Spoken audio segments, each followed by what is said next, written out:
Thanks for tuning in to the Drive On podcast, where we are focused on giving hope and strength to the entire military community. Whether you're a veteran, active duty, guard, reserve, or a family member, this podcast will share inspirational stories and resources that are useful to you. I'm your host, Scott DeLucio, and now let's get on with the show. Everybody, welcome back to the Drive On podcast. Today, my guest is Paul Lawrence. Paul is an Army veteran and also served as the Undersecretary of Benefits at the Department of Veterans Affairs. During his time with the VA, he worked to streamline the bureaucracy to help veterans get the benefits that they apply for quickly and accurately. Paul is also the author of the book, Transforming Service to Veterans. In this episode, we're going to talk about Paul's time at the VA and how he's helped veterans along the way, and as well as a little bit about his book at the end. So welcome to the show, Paul. Why don't you tell us a little bit about yourself and your background? Hey, thanks, Scott. Thanks for having me with you. Yeah, it's an interesting story. I grew up in an Army family. My father was a career military officer. He was in the Army. He was in the Signal Corps. We moved all around the world doing the Cold War thing, lived in Europe a couple times, back and forth. So I was actually born in Japan. So I left after a year, so I don't remember anything of it. So basically, it seemed natural that I would join ROTC when I was in college. I did. I joined Army ROTC. I delayed my going in so I could go on and get my PhD in economics at Virginia Tech, and then I went into the Army. So I did my 3 years. I completed my ROTC requirement. I got out. Then I moved to Washington and became a consultant to the government, primarily working in accounting firms, consulting to the government. And so that's where I was when, someone said, hey, you should apply for this cool job at the VA. And that's how I became the Undersecretary for Benefits. So I would definitely say being a veteran and being in a military family really kind of informed my thinking. And really, while it wasn't all my life, it was a significant part of my life. And some of the things I still remember my father taught me, and I still remember, I think about all the time. And that was some of the things that led me to want to serve. And I think it's important too, coming from a military background, to kind of have that understanding of, what is important to the veterans, and, having that in your family history, and living the military life, moving, from one base to another, and, moving all over the world. You kind of get a sense for that probably from an early age, where some other people who may not have had that experience, they wouldn't have been able to experience that, and wouldn't have that understanding necessarily of what it's like to be in the military, and part of a military family, especially. Right. And to move to live in foreign countries where they don't speak English, where you learn different languages and see the whole kind of thing, where you deal with people who do not like Americans and you don't understand why. So yeah, it's really eye-opening, and it's just, in retrospect, it was, pretty amazing experience. And I know my father thought as much too. He had come from a small town outside of Boston. He was the first person in his family to go to college, and now to be traveling all around the world was just like, wow, this is pretty amazing when you think about where he came from. Yeah, absolutely. And I know that's true with some of the people I served with as well. They never really left kind of their hometown area, and Right. then, all of a sudden now we find ourselves in Afghanistan, and, other places throughout the country as we're training, Yeah. and whatnot Yeah. too. So it's definitely interesting to see that with other people as they progress through their military career. But let's talk about your time with the VA. Now, the VA, it's obviously a big organization. It's responsible for many different programs, not just the benefits like, you were a part of, but could you give an overview of kind of what the VA does, and specifically what you were responsible with the Veterans Benefits Administration? Sure. Sure. A good way to think about the VA is sort of like, about 400,000 people, a little bit less when I was there. And it's divided into three they call administrations, but think about them as operating companies, right? And so the largest is the Veterans Health Administration, all the doctors, all the hospitals. I forget the number, 500 hospitals, the largest integrated medical system in the United States, right? Sees everybody and does that. So most people can envision that picture. They are large in terms of people, but actually when you add up all the benefits, the Veterans Benefits Administration is actually larger between the budget as well as all the money paid for benefits. So it's about 25,000 people. That was what I was in charge of. And it does what it says, the benefits, disability compensation, pension, fiduciary, home loan guarantee, right? No money down, home purchase, the GI Bill, the education benefit, VR&E, Veterans Readiness and Employment, and I forgot one more, insurance, a large insurance company with it. And so basically takes care of all the benefits. And then the last one is the National Cemetery Administration, which is pretty clear, whatever, runs a series of cemeteries for folks to be honored at the end of their service to all of us. And so it's much smaller, as you can imagine, but they're really, really good at what they do. They win all the customer satisfaction scores for best organization, like anywhere, public or private. It's a pretty amazing organization. So most people immediately think about VA, they think about the hospitals, VHA, but the first interaction when you become a veteran is actually with the Veterans Benefits Administration, which is why it's so important as folks come into the system that they have a very positive experience.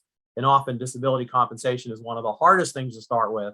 So it's really one of the challenges to make it a good experience. So people come away going, yeah, my military service was great. And when I became a veteran, that was also good too. So that's really the challenge. Yeah, and it is a challenge. And I think back to my transition when I got out of the military and I was, you know, looking into, what benefits were available. And at times it felt like I was drinking from a fire hose. Fire hose, that's right. That's right. Just so much stuff to go through. And, we even had those classes where they sit you down and they say, okay, these are the benefits that you're eligible for, and here's how you apply, and this, that, and the other.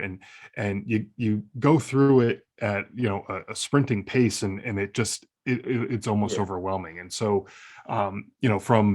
from my side of the table, from the veteran side of of all of this, it really, I felt like I needed to go and do some of the legwork myself and actually understand what's available to me. And all the information, all the paperwork was great, but I needed to sit down and actually try to understand all of it, Right. because there's just so much. And no fault of anyone who tried to send me through all of this stuff. It's just it's a lot of material to go through in a short period of time. So in your book you talk about your initial assessment of the Veterans Benefits Administration when you first got into that role, and there were some things that were working well and others needed some improvement. Can you talk about how you made this initial assessment and how you prioritized what needed to be done and the improvements that needed to be made?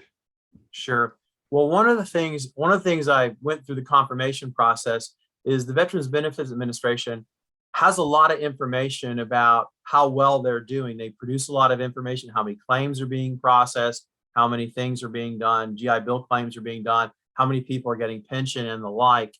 And it was easy to read reports from like GAO, the Government Accountability Office, or watch hearings, congressional testimony, and see what was going on. So I had a pretty good sense of what was taking place in each of the benefits. They call them business lines, each of the business lines that was going on.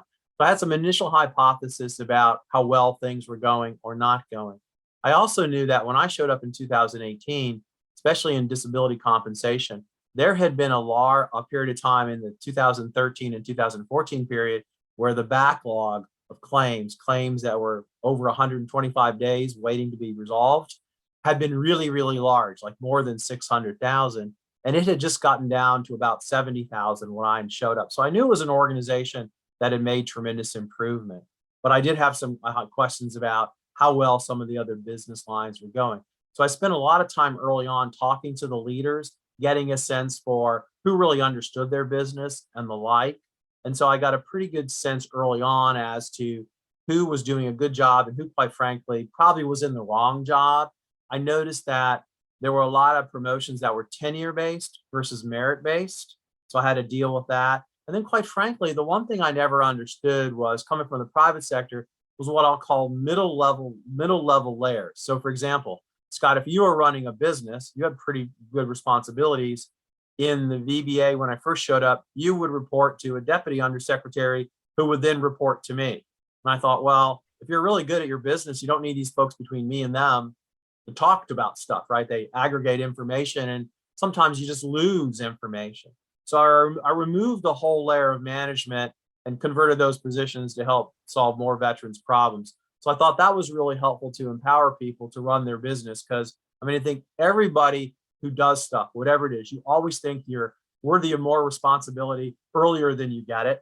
You always think if I would just get these like knucklehead bosses out of my way, I would do a better job. And I believe that too. And I did that. So I really sought to, remove layers, find the people who were really good and quite frankly had a passion for caring about veterans. I just noticed that after a while, people kind of gotten into a lull and were comfortable, what I call coming up short or not really adhering to the law. They weren't doing fraud or whatever, but they weren't really kind of following through on the promises.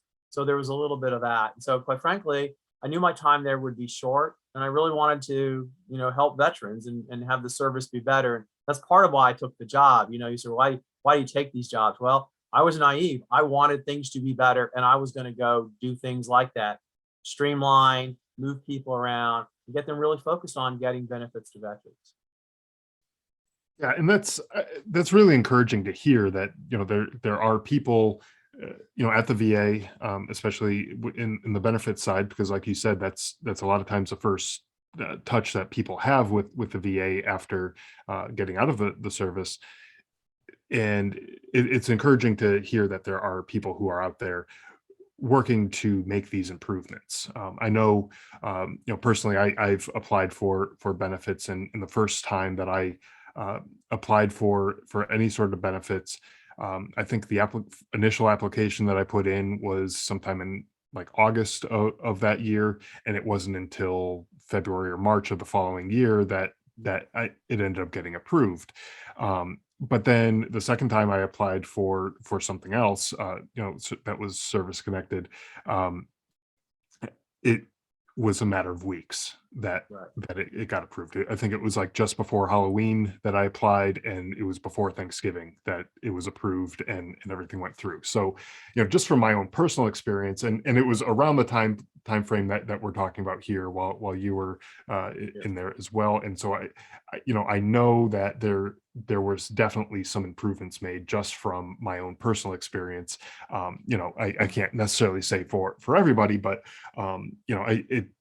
it definitely looked like things are moving in the right direction anyways. Yeah. Well, that's good to know. And to kind of echo your point, I mean, by and large, the folks I found at the Veterans Benefits Administration, well, first, 55% of them are veterans. So they understand it's the highest percentage virtually anywhere in government. So it's all literally veterans serving veterans. And by and large, they really want to do the right thing. There's no incentive to deny. Everybody thinks, well, they're just going to deny. They get more bonuses if they deny claims. That's not true. But the system is hard and complicated.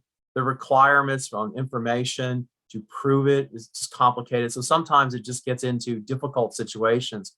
But it's intended to be, like you say, present the information, demonstrate that you're worthy of this benefit, and then get our veterans the benefits, right? And most people wanted to do that.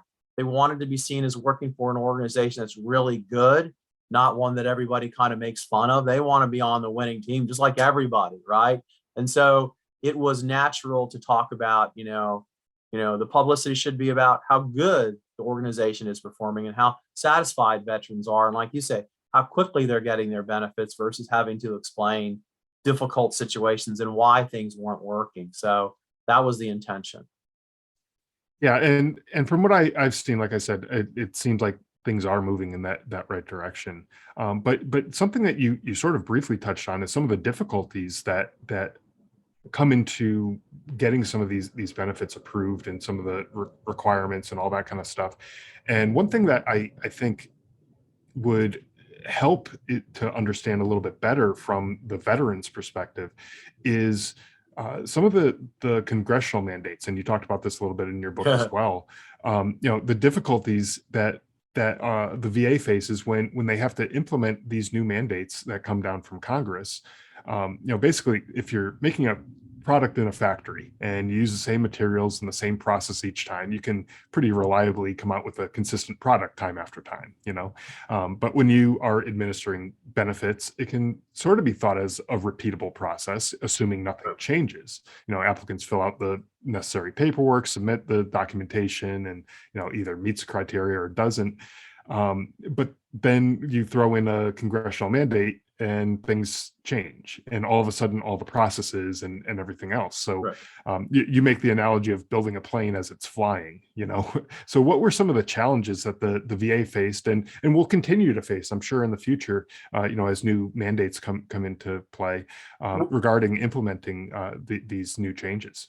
Well, you're right. It's exactly that. So the repeatable processes, that's what goes on, right? Get claims, do whatever. They're a little bit different, but you can get good at it. And then what happened while I was there, which was good because you remember the former president really put veterans at the center of the administration. He came in and said, I want to fix a lot of these things. Well, the famous thing he talked about, the Accountability Act, where he'd run around and say, you could now say you're fired, right? But that was followed after that were two laws that really did affect VBA.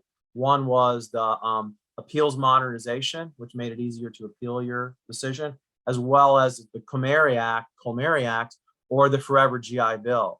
So those basically changed major processes that went on at VBA, and those laws have due dates, right? You know, within 1 year of this law, you will have changed the GI Bill program. Within 18 months of this, you will have modernized the appeals process. So when I got in, we were coming towards the end of the last part of that first year to modernize the Comeri Act, the Forever GI Bill, and it was not going well. They just had decided down the wrong approach. The wrong contractors had been hired. So I got to, you know, deal with a very messy situation and say, hey guys, this isn't going to work. We have to start a new plan and kind of start over. So that one took a year longer, and that results in hearing and scrutiny, but eventually it all got figured out, and everybody was owed money, was back paid, and it generally worked out pretty well. Appeals modernization was a really big change and a really good change. Before, if you were unhappy, and this is what's funny, Scott, about VA, unlike virtually any other government agency, you are unhappy with any decision VA has, you can appeal it or have somebody review it. Most people sort of say, I mean, try doing this at the IRS and see what happens, right? So, but you could do this, but the process was really long and onerous, like 3 to 7 years. So a new process was designed, and it's kind of clever. It's no longer an appeal when you show up back at VBA. It's a decision review. So you can have a higher level review, right? It's another set of eyes like the NFL, or a supplemental claim, which is you produce more evidence, right?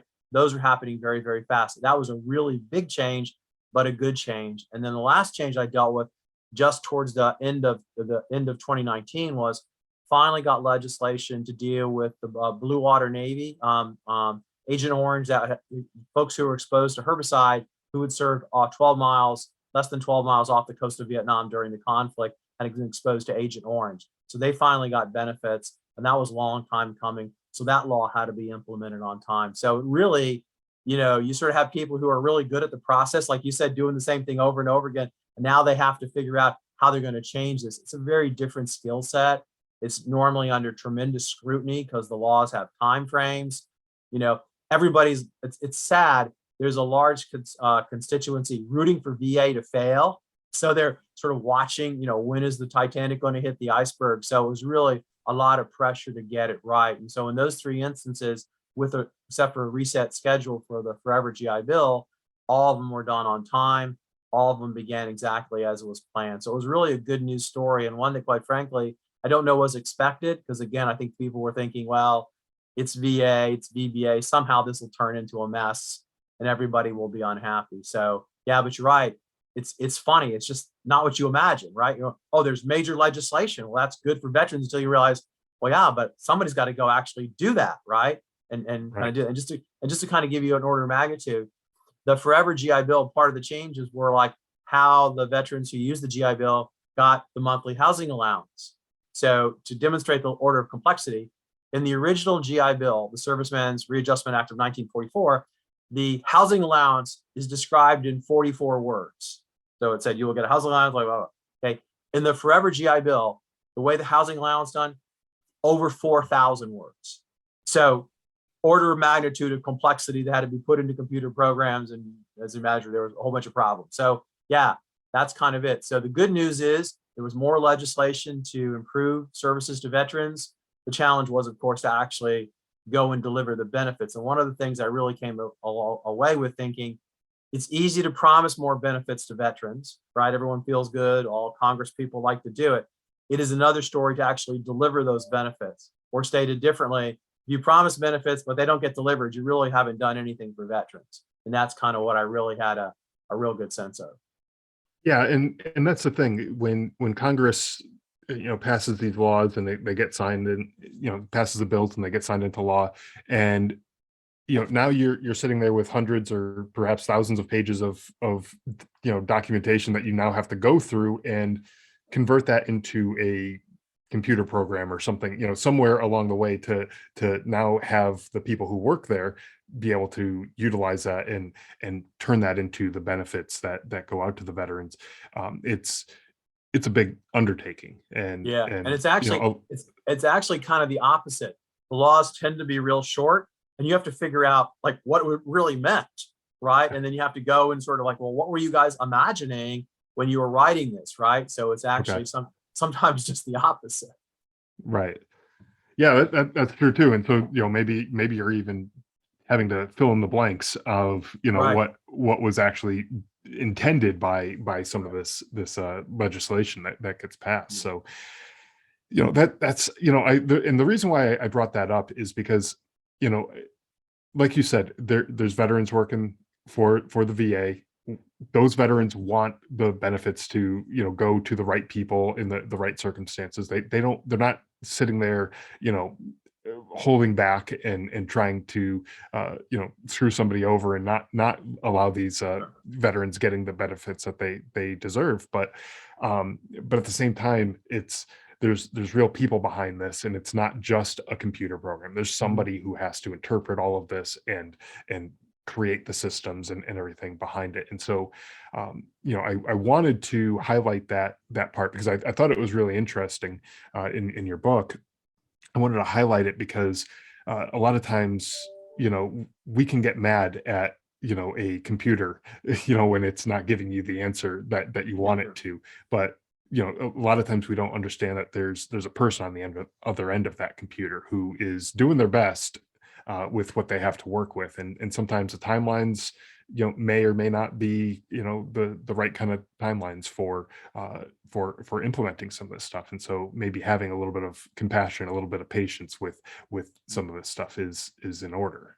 Yeah, well, I sort of agree and disagree, right? So I think that when you're delivering benefits to veterans, right? I mean, they're right to be demanding. It is like, hey, I expect this Yes. fast, and we all live in a world where things were getting faster, right? Pizza in 30 minutes, packages in 2 hours, and the like. So I would say VBA was getting better, but the world was getting better faster. So it looked like they were falling behind. So Right. I think it's a reasonable expectations that veterans should get world-class service from the VBA, right? So that's what it is difficult, but it can be done. Like you pointed out, your second time through the system, your claim could be done much faster. So, it's sort of like both parts of the equation working together. If veterans produce a good claim and they can get help to do that with all the information assembled and ready, VBA should be able to go through it lickety split and say yes or no based on the information. Where things get kind of crosswise is it's incomplete. And so somebody's got to go find their military record, right? Or the documentation about their injury wasn't done because, back in the day, they just sucked it up and took aspirin and they don't really have evidence that their knee was hurt or whatever. So that's where things get, kind of squirrely. And of course, you can imagine somebody's been horribly wounded, has lots of issues that got to be dealt with. And so it's just more complicated. So it all makes sense.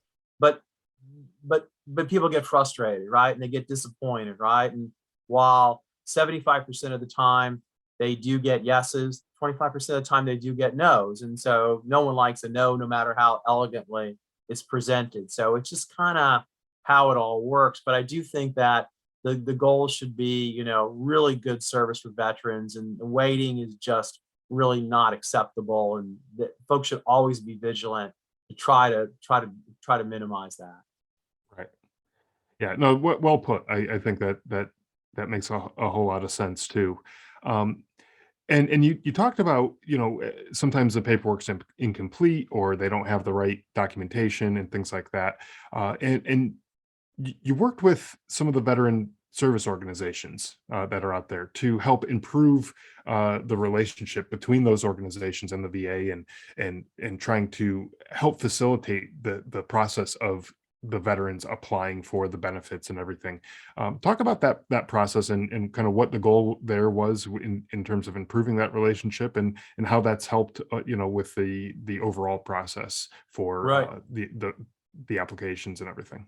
Yeah, so it was really interesting. We all know about the American Legion and VFW. You've heard of, maybe you played American Legion baseball or some such thing like that, right? And they're large organizations. You can see the guys, men and women with the funny hats, right? So I got the chance to work with them to better understand, how they represent and advocate for veterans. And so they are very much involved in the claims process. They have service officers, veteran service officers, who will help veterans fill out their claims. They understand the VBA processes.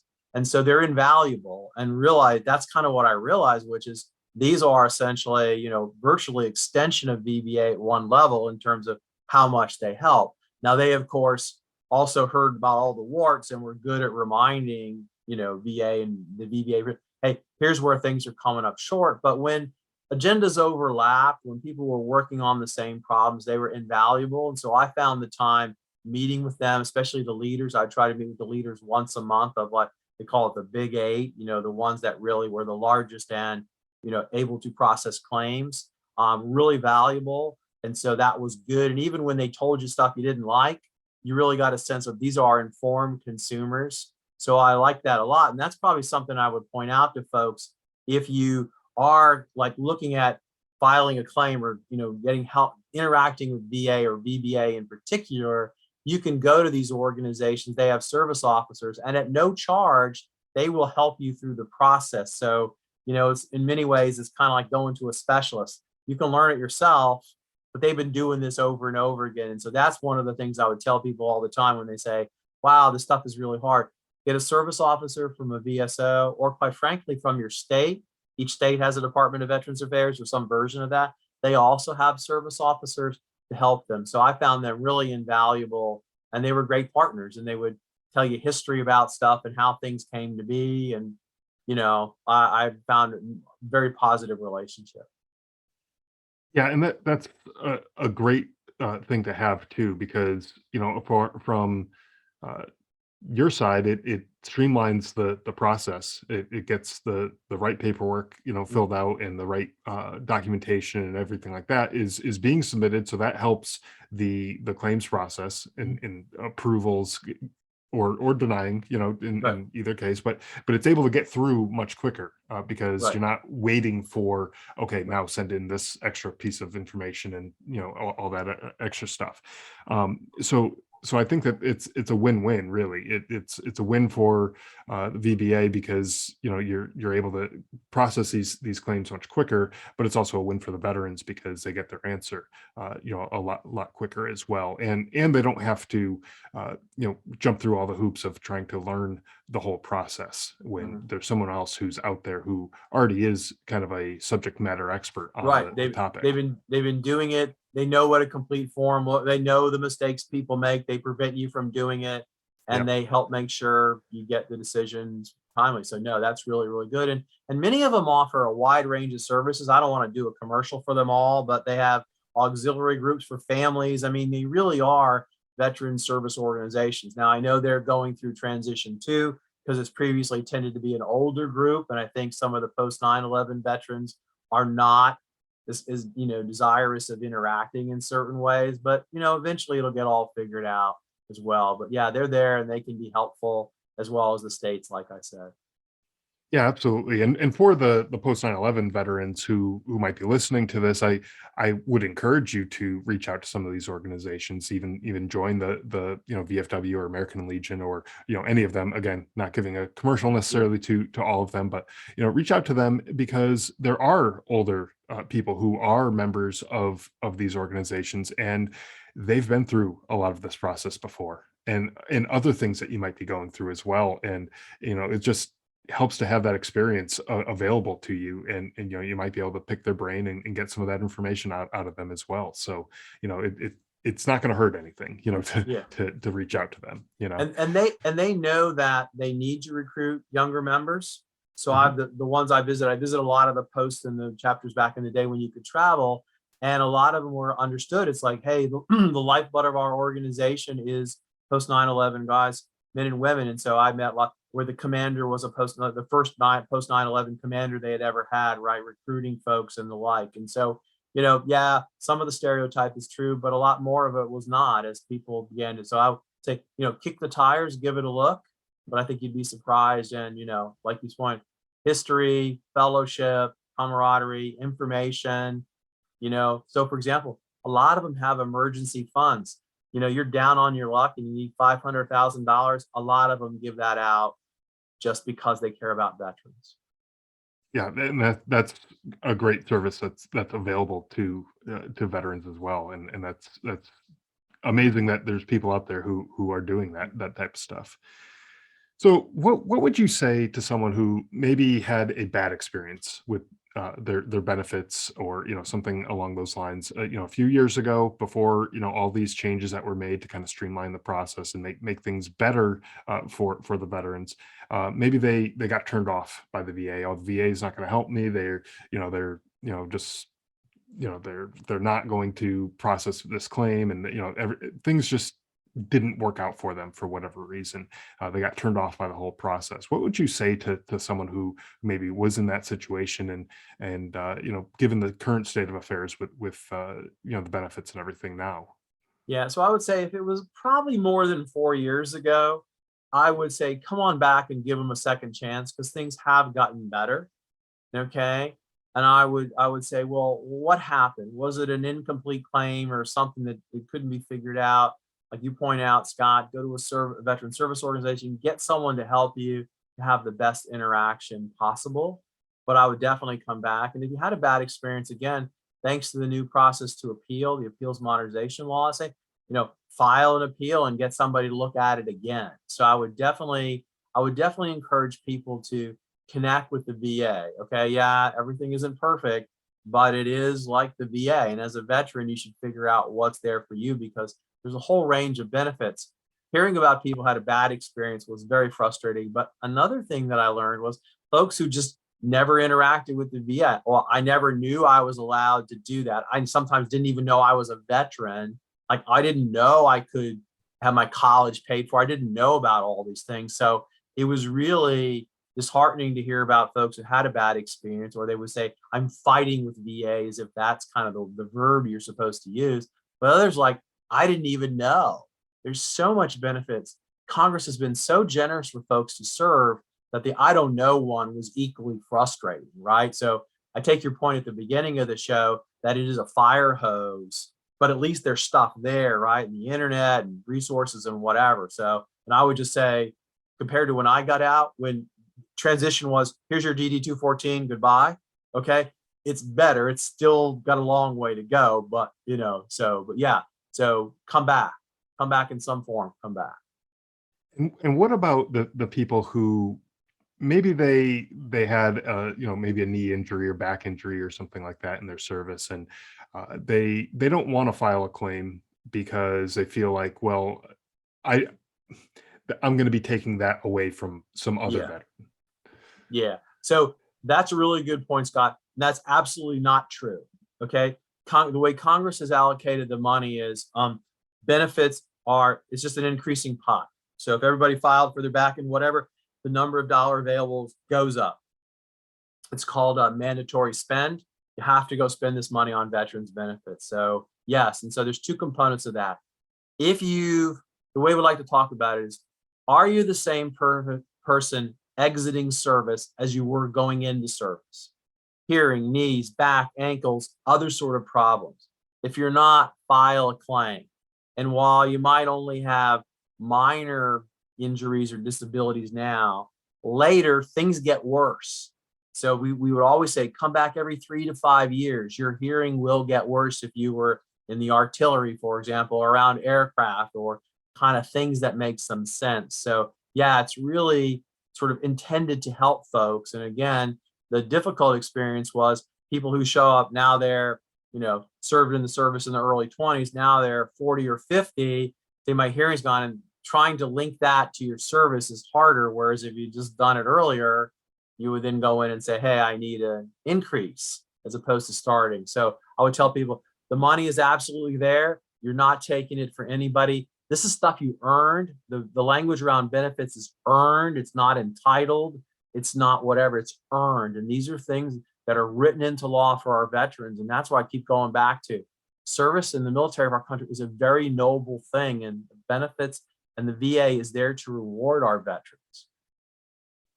Yeah, and I'm glad that you made that point and clarified that for anyone who might feel like they're taking away from somebody else or things like that, because I've heard that so many times from people who Yeah. are they have an issue, they just refuse to apply for the benefits because they feel like if they take it, then somebody else who might be worse off Right. isn't going to get the benefits. And I know that it's not true.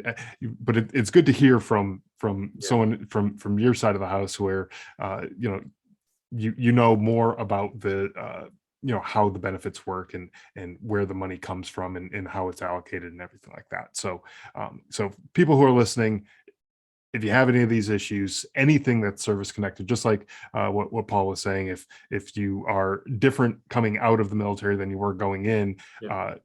apply for those benefits, because you're not taking it away from anybody. You are just basically applying for what you deserve, essentially, right? Yeah, you are. That's Yeah, right.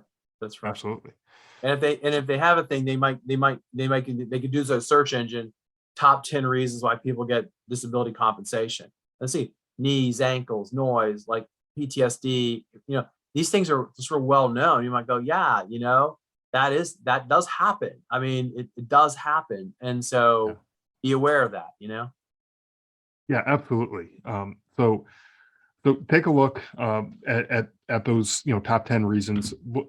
Any other issues that you might be having, look at those too. I know the VA has a whole schedule of different conditions that are there's various ratings for and everything like that. I know the math on those ratings could be a little Yeah, confusing and yeah, cumbersome, but there's still something out there for you if that's what you're uh, eligible for, I should say. Yeah. right, right, yeah. So And it's funny, we won't touch on the math, but that's one of the things where complexity is just overtaking it. It's just hard to understand it, but it all makes sense when you think about the layers and layers of rules and bureaucracy and court cases and whatever. But it is one of those complexities. But yeah, I think your point's a good one, Scott. If you think you're some apply for benefits, there's no harm in doing it. If you think it wasn't right, come back and have the decision reviewed. That's certainly a reasonable thing. yeah, absolutely. And I did do an episode about I don't know, maybe 6 or 8 months ago or so on veteran benefits and how that math it actually works out. So I'll link to that in the show notes. So Yeah, if anyone's confused about that, doesn't know how it works, I'll link to that in the show notes so everyone can go back and take a look at that episode as well. Paul, I'd like to give you the opportunity to share with everybody where they can find your book, learn more about what you do, and where to find you on social media and things like that as well, and anything sure. else that we didn't cover that you might want to touch on as well. Sure. So I'll do all that. So my book is called Transforming Service to Veterans. You can find it on Amazon. As I tell my kids, great Christmas gift. Okay, but and I wrote the book to just explain like what goes on at the VBA, what my experience was, how benefits are actually done, and like you pointed out, Scott, what it is to sort of go through this process and write about what takes place in government. And I did it in part because I was really disappointed by people who go to government and then later talk about stuff they could have done when they were in government but didn't. Right. So everything in the book is stuff I did. I had to deal with difficult situations. I had to move people. I had to fire people. We improved performance. And I wanted to write about that. It's really in many ways a good news story. I had a great team there. I mean, I was the only political appointee in the organization of 25,000 people. So it wasn't like, I could do this all myself. So it was a great team. And I think people are interested in how does government work? They might find it interesting. Now I spend a lot of time on LinkedIn. I try to write stuff about veterans, explaining benefits. So if people want to follow me, Paul R. Lawrence, follow me. I try to write about, something of benefits or some really interesting veteran organization that is serving veterans. I spend a lot of time trying to get people to understand there's lots of veterans out there who want to help other veterans, and so to try to connect that as well. So that's what I do. And finally, I guess the last thing I would point out is sort of, how benefits are supposed to enable our veterans to pursue what I talk about as their American dream, right? Life, liberty, and the pursuit of happiness. And that service and the benefits are really supposed to accelerate you. So let's kind of decompose that for a minute, right? So just think about your friends who didn't serve. Well, now they want to go to college. They have to save or borrow the money. But if you've served in the military, you can have your college paid for through the GI Bill. So you leave college with no debt or earlier than your friends who were not veterans, okay? If you want to purchase a home, and you're a civilian, you have to save for a down payment, which can be tens of thousands of dollars. If you served in the military and you're now a veteran, you can purchase a home with no money down. This is unheard of kind of stuff, right? So thanks to your service, you can get educated for a good job, okay? You can have a home, live in a good community. You're 2 steps ahead of everybody, and those are probably big steps, right? And so as you think about what service is supposed to do, I think the benefits are a really strong component to setting our veterans up to really succeed. And that's why I think so many states actively want to recruit veterans to their state. They know they'll buy a home, they'll be part of the community, they'll be great employees. For the most part, by a far margin, veterans are generally the top employees in many organizations. Veteran unemployment is generally lower than the national average. So again, you kind of plan all these things right and take advantage of and manage it correctly. This can really be a powerful thing in driving your life. So again, the service isn't supposed to be like, okay, I did it, now I forget about it. It's like, no, it's supposed to be something that kind of really pushes you along and really helps you going forward. So as people listen to your podcast, Scott, and hear about benefits and hear about things and a lot of the stories about people, succeeding, I think there's a connection there. And I encourage everybody to figure out, what of those things they've earned really can help them kind of move forward.